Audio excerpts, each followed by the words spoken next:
Mummy आप हमारे साथ बेंगलोर चलो। पापा थे तो अलग बात थी, अब आप अकेली यहाँ गांव में कैसे रहेंगी? बेटे अनिल ने कहा तो मैं असमंजस में पड़ गई। हार्ट अटैक से हुई इनकी अचानक मौत से मैं अपने आप को लाख कोशिश करने के बाद भी नहीं संभाल पा रही थी। 12 दिन हो जाने से सभी मेहमान चले गए थे। बेटा अनिल और बहू अनीता दोनों ही इंजीनियर हैं। मेरी सहेली ने मुझसे कहा कि बेटे बहू के पास रहने नहीं जाना, क्योंकि कमाने वाली बहू को बुजुर्ग सास बिल्कुल अच्छी नहीं लगेगी। उसकी आज़ादी में तुम्हारे जाने से खलल पड़ेगी। वो तुम्हें ताने मार मार कर तुम्हारा जीना हराम कर देगी। वैसे भी भाई साहब ने जीते जी ही पूरी संपत्ति बेटे के नाम कर दी थी। ऐसे में तो पूरी संभावना है कि बेटा बहू यहाँ का मकान बेचकर माल तो सब ले लेंगे और तुम्हें पाई पाई के लिए तरसा देंगे। लेकिन बेटे बहू के साथ जाना मेरी मजबूरी भी थी। 60 साल की उम्र में अपने घुटनों के दर्द के कारण मैं अपनी किराना दुकान चलाने में असमर्थ थी। 12 दिन के कार्यक्रम का पूरा खर्चा बेटे ने ही किया, लेकिन छोटे मोटे खर्च के लिए बेटे के आगे हाथ फैलाना मुझे ठीक नहीं लगा और जो थोड़े बहुत पैसे हमने जमा कर रखे थे वे खर्च हो गए। अब हालत ये थी कि मेरे पास 100 रुपये भी नहीं थे। असमंजस में मैं अनिल को कोई जवाब नहीं दे पाई। इतने में अनीता ने कहा, मम्मी जी बताइए कि कौन कौन सी साड़ियाँ रखनी है, मैं आपकी सूटकेस पैक कर देती हूँ। अनीता के ऐसा कहने पर मैं कुछ नहीं बोल पाई और चुपचाप इन लोगों के साथ बेंगलोर आ गई।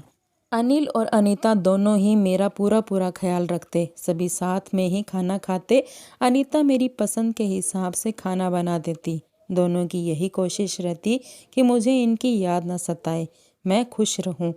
8 साल का पोता चिंटू तो दादी माँ कह कहकर मेरे आगे पीछे घूमता रहता। मैं कोई भी चीज़ के लिए बोलती तो वो चीज़ मुझे बराबर ला कर दे देते। ये सब देखकर मेरे मन को बहुत शांति मिल रही थी। मैं सोचने लगी कि लोग बेवजह ही आजकल के बच्चों को बदनाम करते हैं कि वे लोग बुजुर्ग माँ बाप की कदर नहीं करते। खासकर यदि बहू कमाने वाली हो तो वो सास को नौकरानी ही समझ लेती है। अनीता भी तो कमाती है, लेकिन कितने अच्छे से घर और दफ्तर दोनों संभालती है, कभी कोई ताना नहीं मारती। वो तो मुझे ही लगता है कि वो ऑफिस और घर दोनों जगहों का काम कर कर थक जाती होगी, इसलिए मैं ही थोड़ा बहुत काम कर लेती हूँ। लेकिन बेटा बहू दोनों ने कभी भी मुझे किसी काम के लिए नहीं कहा। 1 महीना कैसे बीत गया पता ही नहीं। आज सबने बाहर घूमने का कार्यक्रम बनाया। मॉल में घूमते घूमते अनिल और अनीता एक दुकान में से कुछ खरीदी करने लगे। मैं और चिंटू थोड़ा आगे निकल गए।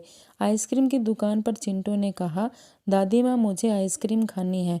मेरे ऊपर तो मानो बिजली गिर गई, क्योंकि मेरे पास तो पैसे थे ही नहीं। इतने दिनों में पैसों की कोई ज़रूरत महसूस ही नहीं हुई। अब क्या करूं? मेरा उतरा हुआ चेहरा देखकर चिंटू ने फिर कहा, दादी माँ प्लीज़ ले दीजिए ना।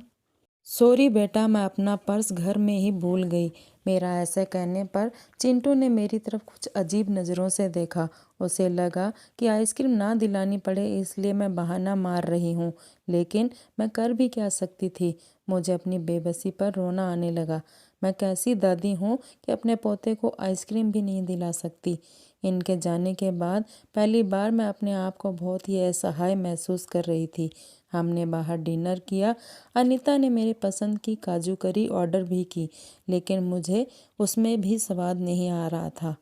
घर आने पर थोड़ी देर सभी ने टीवी देखी। अनिल सोने चला गया और अनीता चिंटू के कमरे में गई ताकि मच्छर की टिकिया लगाकर उसे ब्लैंकेट आदि देकर सुला दे। मैं भी अपने कमरे में सोने जाने लगी। इतने में मुझे चिंटू की आवाज़ सुनाई दी, मम्मी दादी माँ बहुत कंजूस है, तू ऐसे क्यों बोल रहा है? हाँ मम्मी, आज मॉल में घूमते वक्त मैंने दादी माँ को आइसक्रीम दिलाने के लिए कहा तो उन्होंने कहा कि वे अपना पर्स घर में ही भूल आई हैं। कितना अच्छा है ना मम्मी कि बाहर जाओ तो पर्स ही साथ में ना ले जाओ, तो कुछ खर्चा ही नहीं होगा। कंजूस दादी माँ। ये क्या है चिंटू? दादी माँ के लिए ऐसा बोलते वक्त तुम्हें ज़रा भी विचार नहीं आया? क्या तुम उनके दुख को समझ सकते हो कि वो फिलहाल कितने दुख में हैं? दादी माँ को क्या दुख है? बेटा अभी तक दादी माँ और दादाजी गांव में एक साथ रहते थे। अब अचानक दादाजी हम सब को छोड़कर चले गए। जिस व्यक्ति के साथ हम 2400 घंटे रहते हैं, साथ में उठते बैठते हैं, साथ में खाना खाते हैं, अपना दुख सुख सब शेयर करते हैं, वो ही व्यक्ति अचानक हमसे बहुत दूर चला जाता है तो कितना दुख होता है ये अभी तुम नहीं समझ सकते। सोचो अचानक तुम्हारे मम्मी पापा तुमसे बहुत दूर चले जाएं, इतनी दूर कि कभी वापस ना आए, तो क्या तुम्हें दुख नहीं होगा? नहीं मम्मी, मैं आप लोगों के बिना नहीं रह सकता। बेटा, फिर सोचो दादी माँ दादाजी के बिना कैसे रह रही होंगी। ऐसी स्थिति में यदि वो अपना पर्स घर में भूल भी गई तो तुम्हें उन्हें कंजूस कह दिया, तुम्हें तुम्हारे प्रति उनका प्यार नहीं दिखा। जब भी तुम्हें स्कूल से आने में 5-10 मिनट की भी देरी हो जाती है तो वो लगातार बालकनी में खड़े होकर तुम्हारा रास्ता देखती रहती हैं। उस दिन उनके घुटनों में बहुत दर्द होने के बावजूद तुम्हारे कहने पर उन्होंने तुम्हारी मनपसंद मेथी मटर मलाई बनाई थी। इसलिए बेटा, किसी के लिए कभी कोई राय बनाने से पहले उस व्यक्ति के दृष्टिकोण से भी सोचना चाहिए। Sorry mummy. ये वार्तालाप सुनकर मुझे अपनी बहू पर बहुत गर्व हुआ। उसकी जगह यदि मैं होती तो शायद मैं भी अपने बेटे को इतने अच्छे से नहीं समझा पाती। सुबह अनिल ऑफिस चला गया और चिंटू स्कूल। अनीता ऑफिस जाते जाते मेरे हाथ में कुछ पैसे देने लगी। ये क्यों बहू, मुझे पैसों का क्या काम है? मम्मी जी, इंसान को पैसों की कब ज़रूरत पड़ जाए कह नहीं सकते। आप मंदिर जाती हैं, कभी दक्षिणा चढ़ा दीजिए, कभी चिंटू के कोई चीज़ के लिए जिद करने पर उसे वो चीज़ लेकर दे दीजिए।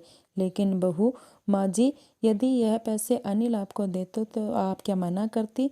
नहीं ना, आपकी बहू भी कमाती है तो फिर आप अपनी बहू से पैसे क्यों नहीं ले सकती?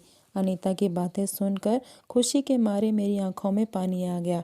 जो बात मेरा बेटा भी समझ ना सका वो बात मेरी बहू ने समझ ली थी। मैं ईश्वर से प्रार्थना करने लगी कि मेरे जैसी बहू वो सबको दे। लोग बेवजह ही कुछ कमाने वाली बहुओं के दुर्व्यवहार को देखकर सभी कमाने वाली बहुओं पर लांछन लगाते हैं कि वे तुनक मिजाज और घमंडी होती हैं। सास ससुर उनको बिल्कुल अच्छे नहीं लगते आदि। कुछ बहुएं अनीता जैसी समझदार, सुलझे विचारों वाली, बड़ों का सम्मान करने वाली भी होती हैं। आज अनीता ने कमाने वाली बहू के बारे में मेरी आंखों पर से पर्दा हटा दिया था।